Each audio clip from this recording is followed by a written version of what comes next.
All right, good morning, everyone. Okay, so today text is Micah 6. I wanted to try something different and have a little bit of music background as I'm sharing DT today, so we'll see how that goes. All right, so with what shall I come before the Lord and bow myself before God on high? With what shall I come before the Lord? Like, that's the main question, isn't it? Like, that's how can we approach God? And the context is given in verse 7, where it's very aware of transgressions and sins. So in the context of our sins and our transgressions, how can I approach God? And that seems to be the most quintessential question of life, isn't it, right? With what shall I come before the Lord? How can I, a sinful creature who is filled with shame and guilt that's actually legitimate, come before the holy God?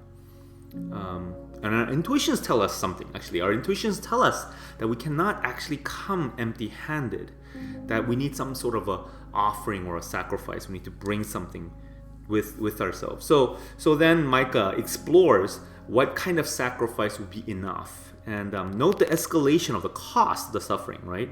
So first is like the burnt offering and calves a year old will be pleased with thousands of rams with 10,000 rivers of oil. And then arrives at my firstborn. That's the most valuable. Psychologically, that is the most precious sacrifice imaginable, right?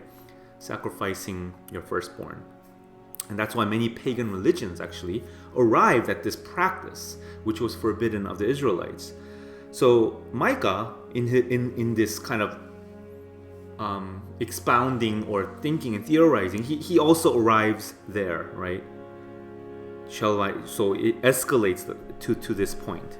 But for Micah, it's a rhetorical question, of course, because he knows that God considers that anathema. So we're not to offer our firstborn in order to relate with God. But in this passage, even if Micah considers that theoretically, he is saying that even firstborn will not be enough, because it says the fruit of my body for the sin of my soul. So it's like this kind of mismatch, So it's not enough.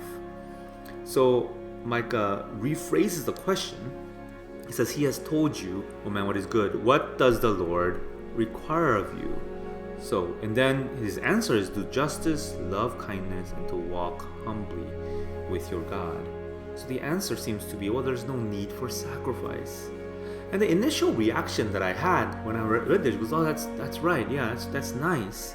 But, it's one of those things actually that you should always do with the biblical text to garner more insights, is to always ask questions or to question the easy answers that we can come up with and to kind of push against that. So I asked myself, like, really? So is that true? Like, really, no sacrifice is necessary? I don't need to sacrifice anything for my sins? Well, if so, then why did God tell the Israelites to sacrifice burnt offerings to begin with? Why did God tell them that sin needs to be atoned for with blood sacrifice? Why did God set up the entire sacrificial system if that was not required at all? Was God contradicting himself if indeed sacrifice is not required by God?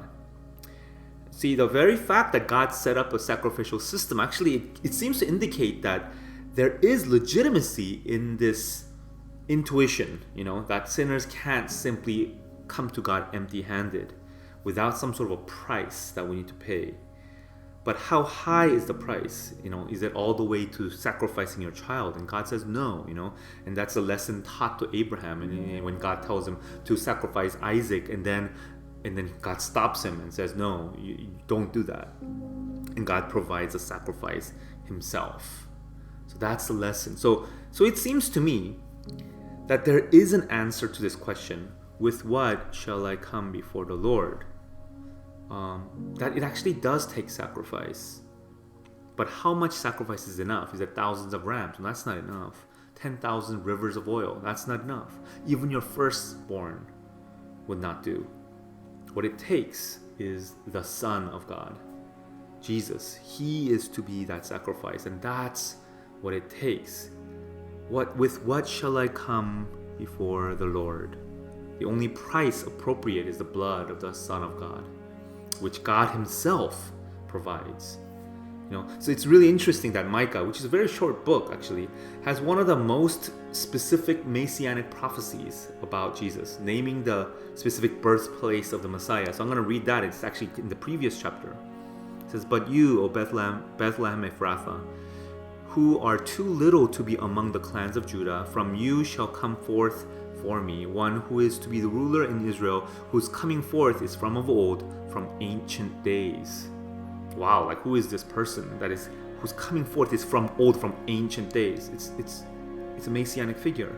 And then in verse 4 it says, "And he shall stand and shepherd his flock in the strength of the Lord, in the majesty of the name of the Lord his God. And they shall dwell secure, for now he shall be great to the ends of the earth, and he shall be their peace." See, and when we have this sacrifice of God's Son, then we can have peace. And as it says in verse 8, "He has told you, O man, what is good, and what does the Lord require of you but to do justice, and to love kindness, and to walk humbly before your God." So then God's requirement at that point, once we have that sacrifice, God's requirement is from us, is no longer to demand payment for my sins. So God's requirement, the way that we approach God is, ironically, even though it's a rhetorical question in this passage, is that it takes more than the firstborn. It takes the none other than the firstborn and the Son of God, the only Son of God, right? But from us at that point is to live justly, to love kindness, which is like the kindness that God has shown me. Why wouldn't we love that? And to walk humbly before God with the humility that comes from knowing that God has forgiven me, because I could not possibly bring a sacrifice big enough or precious enough for me to approach God.